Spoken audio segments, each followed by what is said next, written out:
Alrighty, the agent, the Vk28.01, or is it the agent? Or, yeah. I'm going to start in the sort of garage and on tank compare. And I hate this sort of crap, but it's quite important in this case. It's not the same tank. DPM slightly less, rate of fire is less, reloads less. The weapon handling is much, much better in terms of dispersion, but most importantly, you're looking at 9 degrees of gun depression, Viz 6, and you've got more gun innovation as well. You look at the player base, the win rate for both is about 57%, but the survival rate, crucially, is 33%, which is just bonkers low, and I've seen a lot of these driven badly. Like, I get that it was an event tank, so people were giving it and they're enthusiastic about it, they want to go out and drive it, but it pains me really how badly I've seen this driven. And by the way, the Vk28.01 just has this whole reputation amongst Unicoms for being like super OP. In the hands of people at large within the Blitz community, it's not, because it's not driven properly as a light tank. The agent, if the Vk28.01's supposed to be OP, must therefore be super OP, because basically it is a Vk28.01, but with a much more accurate gun and 9 degrees of gun depression, which is just broken and lovely. Now, students of Blitz will remember that the Vk28.01, when it first came out, actually I think had around 8 degrees of gun depression anyway, and then it was, believe it or not, nerfed by Wargaming for being too OP. And to be honest, I have no objection to the nerf. It probably was a fairly reasonable move by Wargaming, and to be quite honest, I never really used to drive it as a gun depression tank anyway. I don't really believe that that's the way light tanks should be driven, generally, as a rule. I mean, there are tanks where, like the Cromwell B and stuff, where you can just really abuse gun depression. So to then sort of formulate the agent, which sort of restores the Vk28.01 back to kind of where it was, but with more gun depression and better dispersion on the gun, is both a fun thing that Wargaming have done, but is also a little tiny bit broken, because it is an exceptional tank, and it's all the more exceptional for the fact that it was easily attainable in the event, for very little cash money, and it was well worth doing. And a lot of people were just like, yeah, can't be asked, I've got a Vk28.01, and I started looking at the stats before I decided to grind the event. And I thought, how much fun would it be to have a Vk28.01 with better dispersion and with gun depression I can abuse? Because for sure you can make shots that you never would have got out of Vk28.01. And that's why I've done this game. This is exactly why I put this game on as the first game.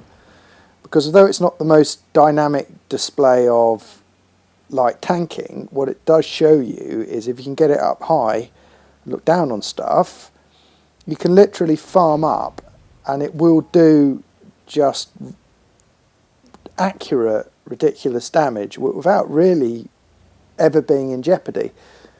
So I wanted to show this game to show you the gun depression on it, but also to kind of show you that the way to play the tank, like all light tanks, isn't just to YOLO into the enemy heavies and just sit in front of them and get wrecked.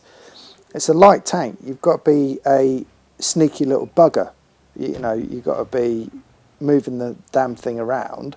Or if you're not moving around because the circumstances of the game are such that actually you don't need to because you're in a position of influence or power already, then how to make your shots using the gun depression. And also, if you notice between the shots and what I'm doing here with this KV2, is just using the light tank camo and the ability to drive around the place and just spot things up for your team, like I did for the SU-100 there. I knew you could get the KV2. And, you know, the gun just sings. You know, it's beautiful. I don't need to go and engage that KV2 close up, but no need to be flash. Could have COD'd him. No need, just pop him from the side. So, nice measured game on Faust for the first game. And the second game I put on because it's a good game, and also because I wanted to put a top tier matchup on, and also because I finally aced the thing in glorious failure, as is my general persona, want, need, and all the rest of it. So to add, when the tank is up tiered, I'm not running this thing with a rammer, because it doesn't need to be a DPM machine, and in fact it's not, the DPM's not amazing anyway, but the point is you don't want to be sat in front of something like a twat trading with it, because there's a lot of tanks with very high DPM in tier 6 and 7 anyway.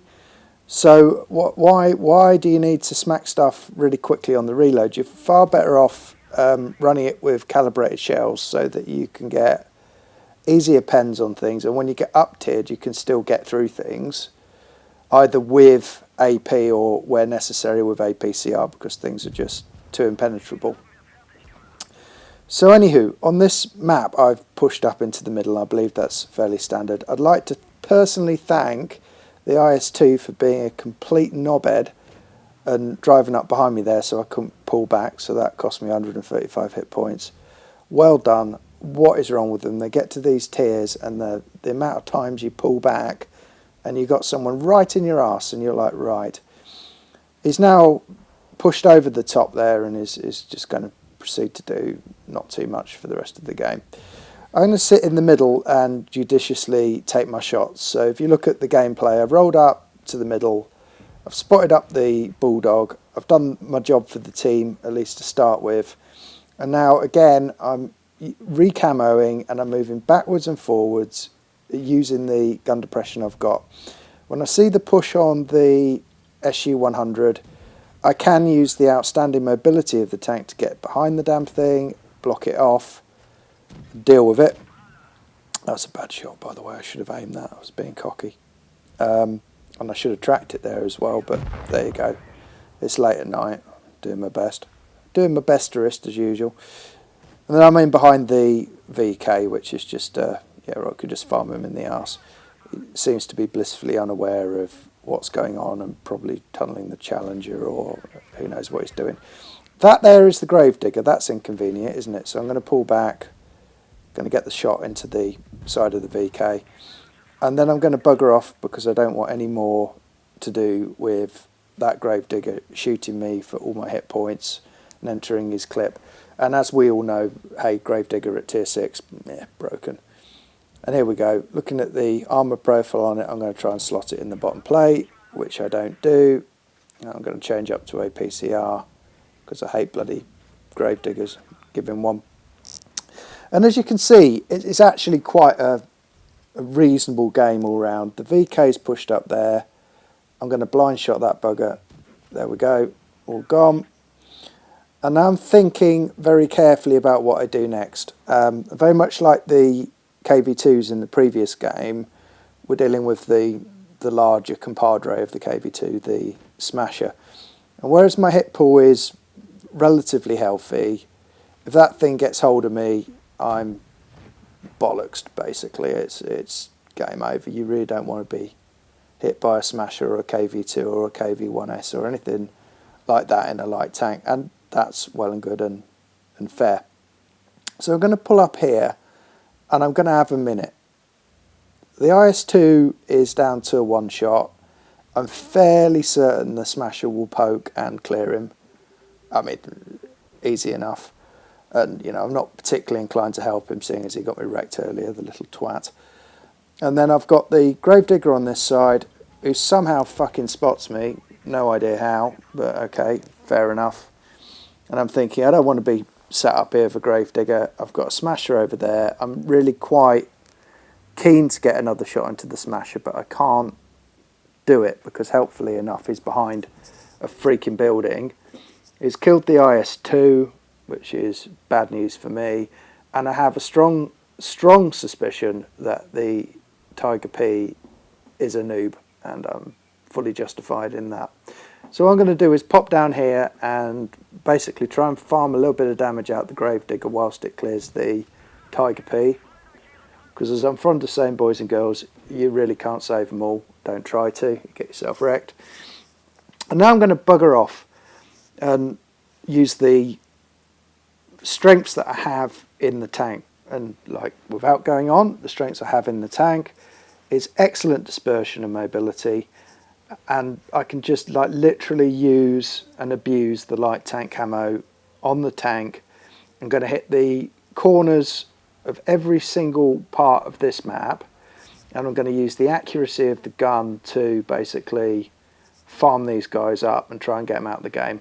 I'm fairly low on time, and there's an awful lot of hit points to get through. So we've got the Gravedigger, priority number 1, cat reset, done.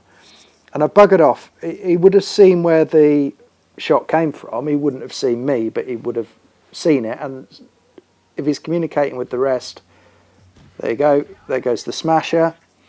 Hit that little bugger in the side, and I'm going to keep on moving. That's the other mistake people make with light tanks. They freaking stop.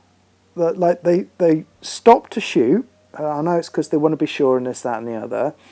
But then they stop, and then they hide behind a rock, and then the enemy go, oh, it's over there, and then all three trundle over and wreck it. So in this circumstance, and in many circumstances with light tanks, if you're ever in this position, keep flaming moving and keep hugging the edges of the map as best you can.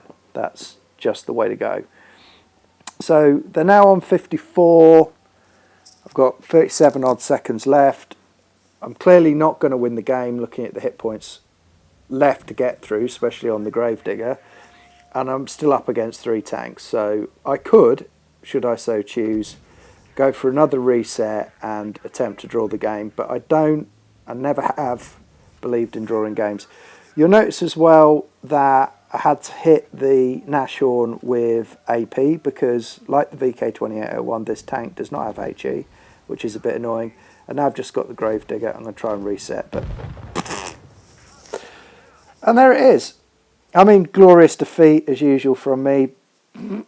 But the tank is absolutely superb. And if you've got one in your garage and you've not been inspired to drive it, honestly I would. I'm running it about 70% at the moment. I'm running the Vk28.01 on about 60. It's not 10% better. All I'm saying is that I think I came to the tank later, so I'm less bad in it. But it's like a Vk28.01 on steroids. So definitely play it. It's a great laugh. And I hope you enjoyed the review. See you. Bye.